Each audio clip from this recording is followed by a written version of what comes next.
അയലോക്കക്കാരൊക്കെ പരിഹാസവും വേദനിപ്പിക്കുന്ന വാക്കുകളും മരിക്കാൻ വേണ്ടി പറച്ചിലും ഒക്കെ ആയപ്പോൾ എനിക്ക് ലോകത്ത് തന്നെ പോയാൽ മതിയെന്നും പറഞ്ഞ് 2 കുഞ്ഞുങ്ങളെയും കൊണ്ട് ഞാൻ മരിക്കാൻ പോയിട്ടുണ്ട് കടലിൽ. വീട്ടുകാർ കടലിൽ അവിടുത്തെ മുക്കുവന്മാർ എൻ്റെ കുഞ്ഞിനെ പിടിച്ചതുകൊണ്ടാണ് ഞാൻ ഈ നിമിഷവും ഞാൻ എൻ്റെ കുഞ്ഞുങ്ങളെ വെച്ച് ജീവിക്കുന്നത്. ഈ അമ്മയുടെ വീഡിയോ കണ്ടപ്പോൾ നമുക്ക് ഒരുപാട് വിഷമമായി. ഈ അമ്മയ്ക്കും കുഞ്ഞിനും ഞങ്ങളാൽ കഴിയുന്ന എന്തെങ്കിലും ഒരു സഹായം ചെയ്യാൻ ഞങ്ങൾ തീരുമാനിച്ചു. അങ്ങനെ ഞാൻ എൻ്റെ കുറച്ച് സുഹൃത്തുക്കളെ വിളിച്ചു. ഇപ്പോൾ ഇവർക്ക് ആവശ്യമായിട്ടുള്ളത് നല്ല ഭക്ഷണമാണ്. അതുകൊണ്ട് തന്നെ 1 മാസത്തേക്ക് ആവശ്യമായുള്ള വീട്ടിലെ നിത്യോപയോഗ സാധനങ്ങളും കുഞ്ഞുങ്ങൾക്ക് കഴിക്കാനുള്ള സ്നാക്സും അവർക്കിടാനുള്ള വസ്ത്രങ്ങളുമാണ് ഞാൻ വാങ്ങിക്കൊടുക്കാൻ പ്ലാൻ ചെയ്തത്. നന്മ നിറഞ്ഞ നല്ലവരായ ആ സുഹൃത്തുക്കളുടെ സഹായം ഉള്ളതുകൊണ്ടാണ് ഇന്ന് എനിക്കിത് വാങ്ങിക്കൊടുക്കാൻ സാധിച്ചത്. ആദ്യമേ ഞാൻ അവരോട് നന്ദി പറയുന്നു. ഞങ്ങളുടെ പ്രാർത്ഥനയും ദൈവത്തിൻ്റെ അനുഗ്രഹവും അവർക്കെപ്പോഴും ഉണ്ടാകും. ഞങ്ങൾ എത്ര വലിയ ആൾക്കാരൊന്നുമല്ല കേട്ടോ. ഞങ്ങളെക്കൊണ്ട് ചെയ്യാൻ പറ്റുന്ന ഒരു ചെറിയ സഹായം മാത്രമാണിത്. ഇത് വാങ്ങിക്കൊണ്ട് കൊടുത്തപ്പോൾ അവരുടെ മുഖത്തെ ആ ചിരി കണ്ടപ്പോൾ നമ്മുടെ മനസ്സ് നിറഞ്ഞു. അത്രയ്ക്ക് സന്തോഷമായിരുന്നു നമുക്ക്. തൻ്റെ 2 കുഞ്ഞുങ്ങളെയും വളർത്തുവാനായി 1.5 വയസ്സായ തൻ്റെ മകനെയും തോളിലിട്ട് കിലോമീറ്ററുകളോളം സഞ്ചരിച്ച് ഈ പൊരിവെയിലത്തും മഴയത്തും ലോട്ടറി വിൽക്കുന്ന ഒരമ്മ. ഒരു നേരത്തെ ഭക്ഷണം വാങ്ങാൻ പോലും അവരുടെ കയ്യിൽ പൈസയില്ല. പല വീടുകളിലും ചെന്ന് ഭക്ഷണത്തിനായി യാചിച്ചു. പലരും അവഗണിക്കുകയാണ് ചെയ്തത്. പോഷകാഹാരത്തിൻ്റെ കുറവ് ആ കുഞ്ഞുങ്ങളെ കാണുമ്പോൾ തന്നെ നമുക്ക് മനസ്സിലാവും. പല ദിവസങ്ങളിലും തേയിലവെള്ളം കുടിച്ചാണ് അവർ കഴിഞ്ഞു പോയിരുന്നത്. ഹലോ സുഹൃത്തുക്കളെ, അങ്ങനെ ഞാനൊരു വീഡിയോ കണ്ടിട്ടാണ് ഈ വീട്ടിലെത്തിയത്. വീഡിയോ നിങ്ങളെല്ലാവരും കണ്ടിരിക്കും. ആ വീഡിയോ കണ്ടപ്പോൾ ഞങ്ങൾക്ക് ഇവരെ ഒന്ന് കാണാനും ഇവർക്ക് എന്തെങ്കിലും ഞങ്ങളാൽ കഴിയുന്ന ഒരു സഹായം ചെയ്യാനും മനസ്സ് തോന്നിയിട്ടാണ് ഞങ്ങൾ കുറച്ച് സുഹൃത്തുക്കൾ വഴി കുറച്ച് ഫണ്ടൊക്കെ കളക്ട് ചെയ്ത് ഇവർക്ക് ആവശ്യമായിട്ടുള്ള കുറച്ച് സാധനങ്ങളും കുഞ്ഞിന് വസ്ത്രവുമായിട്ട് ഞങ്ങൾ ഈ വീട്ടിലെത്തിയിരിക്കുകയാണ്. എൻ്റെ പേര് വേണി. ഞാൻ ഈ കുഞ്ഞിനെയും കൊണ്ട് തിരുവനന്തപുരം ഒരു 100 കിലോമീറ്റർ ദൂരമാണ് ഞാൻ നടന്ന് ടിക്കറ്റ് വിൽക്കുന്നത്. കാരണം 100 കിലോമീറ്റർ എന്ന് വെച്ചാൽ കരമന അങ്ങനെ ഇങ്ങനെയൊക്കെ ആയിട്ട് കുറേ സ്ഥലങ്ങളിൽ ഇറങ്ങാനും പറ്റത്തില്ല. നടന്നാണ് ഞാൻ പോകുന്നത്, ബസ്സിലങ്ങനെ പോകത്തില്ല. ഞാൻ അങ്ങനെ നടന്ന് പോയി എൻ്റെ കുഞ്ഞുങ്ങൾക്ക് വേണ്ടിയിട്ട് എല്ലാവരുടെ അടുത്തും ചോദിക്കും, അണ്ണാ ടിക്കറ്റ് എടുക്കുമോ, എൻ്റെ കുഞ്ഞിന് ഒരു നേരത്തെ ആഹാരം വാങ്ങിക്കാനാണ്. എൻ്റെ കയ്യിൽ വേറെ നിവൃത്തിയില്ല. എൻ്റെ ഈ വീട്ടിൽ വന്ന് ഞാൻ എന്തെങ്കിലുമൊക്കെ വാങ്ങിച്ചുകൊണ്ട് വരുമ്പം അത് സന്തോഷമായിട്ട് എൻ്റെ മക്കൾ വാങ്ങിച്ച് കഴിക്കണമെന്നുള്ള രീതിയിൽ ഞാൻ ടിക്കറ്റ് വിൽക്കാൻ പോകുന്നതാണ്. പക്ഷെ ചില ദിവസങ്ങളിൽ ടിക്കറ്റ് പോകില്ല. അങ്ങനെ ഒരുപാട് പേര് ഈ വീട്ടിൽ വരുമ്പം അയലോക്കക്കാരൊക്കെ പരിഹാസവും വേദനിപ്പിക്കുന്ന വാക്കുകളും മരിക്കാൻ വേണ്ടി പറച്ചിലും ഒക്കെ ആയപ്പോൾ എനിക്ക് ലോകത്ത് തന്നെ പോയാൽ മതിയെന്നും പറഞ്ഞ് 2 കുഞ്ഞുങ്ങളെയും കൊണ്ട് ഞാൻ മരിക്കാൻ പോയിട്ടുണ്ട് കടലിൽ. വീട്ടുകാർ കടലിൽ അവിടുത്തെ മുക്കുവന്മാർ എൻ്റെ കുഞ്ഞിനെ പിടിച്ചതുകൊണ്ടാണ് ഞാൻ ഈ നിമിഷവും ഞാൻ എൻ്റെ കുഞ്ഞുങ്ങളെ വെച്ച് ജീവിക്കുന്നത്.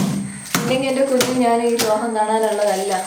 എന്നിട്ട് ഞാൻ ടിക്കറ്റ് വിറ്റുകൊണ്ട് നടന്നപ്പോൾ അത് ഏത് ചേച്ചിയെന്നോ എന്നൊന്നും എനിക്കങ്ങനെ അറിഞ്ഞുകൂടാ.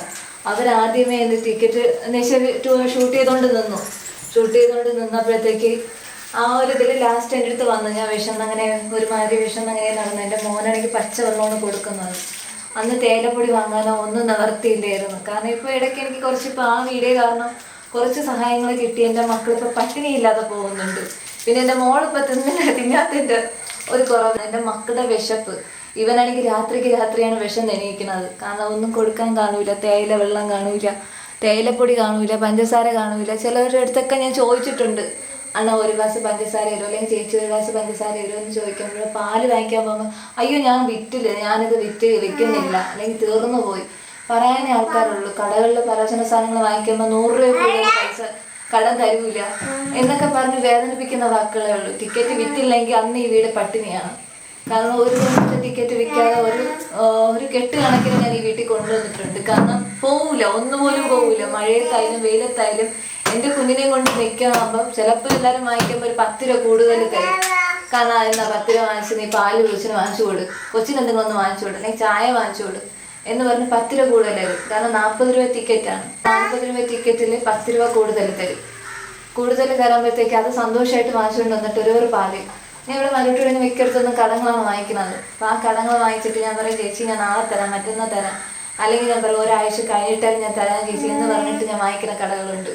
എന്നാൽ അവർ തരൂല, ഇടയ്ക്ക് തരുമ്പോൾ പറയും എനിക്ക് അത്രയ്ക്ക് കടം തരാനില്ല എന്നൊക്കെ പറഞ്ഞ് ഒരു ഒഴിഞ്ഞ ഒരു അവസ്ഥയാണ്. എൻ്റെ വീട്ടിൽ വന്ന് കയറാൻ പറ്റാതെ, എൻ്റെ മക്കൾ വിഷമൊന്നും കരയണ കാണാൻ വയ്യാതെ ഈ ലോകത്തു നിന്നൊന്ന് പോയാൽ മതി എന്നുള്ള രീതിയിലായിരുന്നു ഞാൻ. എൻ്റെ ഭർത്താവ് എന്ന് പറഞ്ഞാൽ എൻ്റെ മോനെ തന്നിട്ട് അത് ഉപേക്ഷിച്ചെന്ന് പറഞ്ഞാൽ എനിക്ക് എന്താണ് കാരണമെന്ന് ഒന്നും എനിക്ക് അറിഞ്ഞൂടാ. മറ്റുള്ള ബന്ധുക്കളാരും ഇല്ല?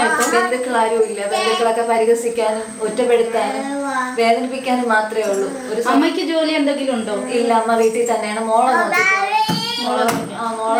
ആരോഗ്യം വളരെ മോശമാണ്. ആരോഗ്യം വളരെ മോശമാണ്. കാരണം ശ്വാസം മുട്ടലൊക്കെ രാത്രി കിടന്നുകൊണ്ട് അനുഭവിക്കുന്നത് ഞാൻ കാണാറുണ്ട്. കാരണം എൻ്റെ അച്ഛനെ തന്നെ ഞാൻ ഉപേക്ഷിച്ചത് അച്ഛൻ വന്ന ഉപദ്രവമൊക്കെ ആയിരുന്നു എൻ്റെ അമ്മ. ഇവിടെ ആണെങ്കിൽ വീടുകളിലെ അടുത്തുള്ളവരൊക്കെ പിണങ്ങാൻ കാരണം എന്ന് വെച്ചാൽ നമ്മൾ കുഞ്ഞിലായിരുന്ന സമയത്ത് കുടിക്കാനൊക്കെ ഓരോരുത്തന്മാരെ വിളിച്ചുകൊണ്ട് ഈ വീട്ടിനകത്ത് വരും. അപ്പൊ എനിക്ക് അറിവായി തുടങ്ങിയ അന്ന് തൊട്ട് ഞാൻ ഒരു കേസൊക്കെ കൊടുക്കാൻ തുടങ്ങി. കാരണം ആരും വരണ്ടെന്നുള്ള രീതിയിൽ എന്തെങ്കിലും ഒന്ന് സംഭവിച്ചിട്ട് ഞാൻ ജീവിക്കുന്നതിനേക്കാളും സംഭവിക്കുന്നതിന് മുമ്പ് ഒന്ന് രക്ഷപ്പെടാന്നുള്ള രീതിയിൽ ഞാൻ അവരെയൊക്കെ ഒഴിവാക്കി. ആ കൂട്ടത്തെ അച്ഛനെ ഞാൻ ഒഴിവാക്കി. കാരണം അമ്മയെ കൊല്ലാൻ നോക്കി. ഈ മോൻ അമ്മയുടെ അടുത്ത് നിൽക്കില്ല അല്ലേ? അമ്മയുടെ അടുത്ത് അങ്ങനെ നിൽക്കത്തില്ല. ഞാനൊരു ശകലം അങ്ങോട്ട് വിട്ടിട്ട് അങ്ങോട്ട് പോകാൻ പോലും പറ്റില്ല. അതാണ് ലോട്ടറി ലഭിക്കാൻ പോകുമ്പോഴും മോനെയും കൂടെ കൊണ്ടുപോകും. അതും പോയിട്ട് സർജറി ഉണ്ട് മോന്. അതിന്റെ പേരിൽ ഇവനെ വിട്ടിട്ട് എനിക്ക് പോകാൻ പറ്റൂല. കാരണം ഇവ കരയത്തില്ല, പെട്ടെന്ന് അങ്ങ് കരയത്തില്ല. ശ്വാസം എന്തെങ്കിലും സംഭവിക്കുകയാണെങ്കിൽ എനിക്ക് വേറെ ആരുമില്ല. എൻ്റെ മക്കളല്ലാതെ മറ്റാരും എനിക്കില്ല. മക്കളും എൻ്റെ അമ്മയും മാത്രമേ എനിക്കുള്ളൂ. ജീവിതത്തിൽ ഞാൻ ജീവിക്കുന്നുണ്ടെങ്കിൽ ഇപ്പം എൻ്റെ മക്കൾക്ക് വേണ്ടിയിട്ടാണ്. അവരുടെ ഇപ്പം എല്ലാവരും ഉണ്ടെന്ന് എനിക്കൊരു തോന്നൽ വന്നു. കാരണം കഴിഞ്ഞ ഒരു വീഡിയോ കാരണം എല്ലാവരും ഉണ്ട്. ഇപ്പം നിങ്ങൾ തന്നെ ഒരു പ്രായത്തിൽ വിളിച്ചപ്പോൾ നിങ്ങളും ദൈവമാണെന്നുള്ള രീതിയിലാണ് ഞാൻ ഈ നിമിഷവും ചിന്തിക്കുന്നത്. കാരണം ഞാൻ പ്രതീക്ഷിച്ചില്ല. ഇടയ്ക്ക് കുറച്ച് ദിവസം സഹായങ്ങളൊന്നും ഇല്ലാതെ വിഷമിച്ചിരിക്കുകയായിരുന്നു. കാരണം വീട്ടിൽ പഴയതുപോലെ വരെയാണ്. അപ്പം ഞാൻ അമ്മയോട് പറയുകയും അമ്മ ഇനി എന്തായാലും ഞാൻ പുറത്തോട്ട് പോവാം. അപ്പോൾ ഓൺലൈൻ വഴി കുറച്ച് ഡ്രസ്സുകളൊക്കെ ഞാനും എടുക്കാൻ തുടങ്ങി. കാരണം അക്കൗണ്ടിൽ പൈസ വന്നപ്പോൾ എൻ്റെ കുഞ്ഞുങ്ങൾക്ക് ആവശ്യമുള്ളതൊക്കെ ഞാൻ എടുക്കാം. അപ്പോൾ ഇവിടെ വരുമ്പോഴത്തേക്ക് ഓരോരുത്തരും നിന്ന് നോക്കലും പറച്ചിലും അവർക്ക് എന്തൊരു വീഡിയോ ചെയ്ത് പൈസ കിട്ടുന്നു, അങ്ങനെയൊക്കെ ഒരുപാട് പരിഹാസങ്ങളുണ്ട്. എന്നിട്ട് ഞാൻ ഒന്നും മൈൻഡ് ചെയ്യുന്നില്ല. കാരണം എൻ്റെ മക്കൾക്ക് സന്തോഷം. എൻ്റെ മക്കൾക്ക് ഒരു ടോയ്സ്, ഇപ്പം എൻ്റെ പിള്ളേർക്ക് ടോയ്സ് ഉണ്ട്, എല്ലാം ഉണ്ട്. എല്ലാ പിള്ളേരെ പോലും ഇപ്പം എൻ്റെ കുഞ്ഞുങ്ങൾ സന്തോഷമായിട്ട് പോകുന്നുണ്ട്. ആ ഒരു സന്തോഷം കാണുമ്പോൾ മനസ്സിൽ ഇപ്പം ജീവിക്കണമെന്നൊരു തോന്നലുണ്ട്. കാരണം എൻ്റെ മക്കൾ ഹാപ്പി ആയപ്പോൾ എനിക്കിപ്പോൾ ജീവിക്കണം. ഇനി ആരുടെ സഹായം എന്തെങ്കിലും ഒന്നും ഉണ്ടെങ്കിൽ എല്ലാവരും സഹായിക്കും, എല്ലാവരും കൂടെ നിൽക്കും എന്നൊരു വിശ്വാസം, ആത്മധൈര്യം എനിക്കുണ്ട്. കാരണം എനിക്ക് ഭർത്താവില്ല. ഈ വീഡിയോ കാണുന്ന എല്ലാവരും കഴിവതും ഈ കുഞ്ഞിനെയും അമ്മയും ഒന്ന് സപ്പോർട്ട് ചെയ്യണം കേട്ടോ. നിങ്ങളുടെ നല്ല മനസ്സുകൊണ്ടാണ് ഇത്രയും ദിവസം ഇവരെ പട്ടിണി ഇല്ലാതെ പോയത്. ഇനിയും അങ്ങോട്ട് അങ്ങനെ ആയിരിക്കണം. ചേച്ചിക്ക് കൊടുക്കണേ. മതിയോ?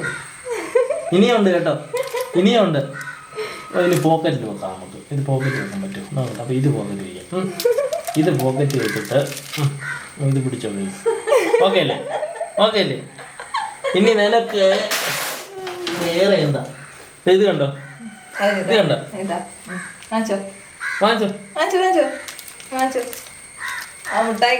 അടിപൊളി, അടിപൊളിയായി, അടിപൊളി. ഈ കാണുന്ന 2 സെൻറ്റിലാണ് ഈ വീടിരിക്കുന്നത്. ഈ വീടെന്ന് പറഞ്ഞാൽ വർഷങ്ങൾക്ക് മുമ്പ് പഞ്ചായത്തിൽ നിന്ന് കിട്ടിയതാണ്. പിന്നെ പല സുഹൃത്തുക്കളും ഇതിനു മുന്നേയുള്ള വീഡിയോ കണ്ടിട്ട് പലരും വാങ്ങിക്കൊടുത്ത വീട്ടുപകരണങ്ങളാണ് ഇതൊക്കെ. കട്ടിലും അലമാരയും ഒരു സൈൻ ബോർഡുമെല്ലാം ഈ വീഡിയോ കണ്ടിട്ട് വാങ്ങിക്കൊടുത്തവരാണ്. ഇതിവരുടെ അടുക്കളയാണ് കേട്ടോ. അടുക്കളയിൽ ചെന്ന് കഴിഞ്ഞാൽ റേഷൻ അരി ഉള്ളത് കൊണ്ട് കഞ്ഞി കുടിച്ചു പോകുന്നു എന്ന് പറയാം. ഈ വീഡിയോ കാണുന്നവർ എന്തെങ്കിലും ഒരു ചെറിയ സഹായം ഇവർക്ക് വേണ്ടി ചെയ്യണമെന്ന് ഞാൻ അഭ്യർത്ഥിക്കുകയാണ്.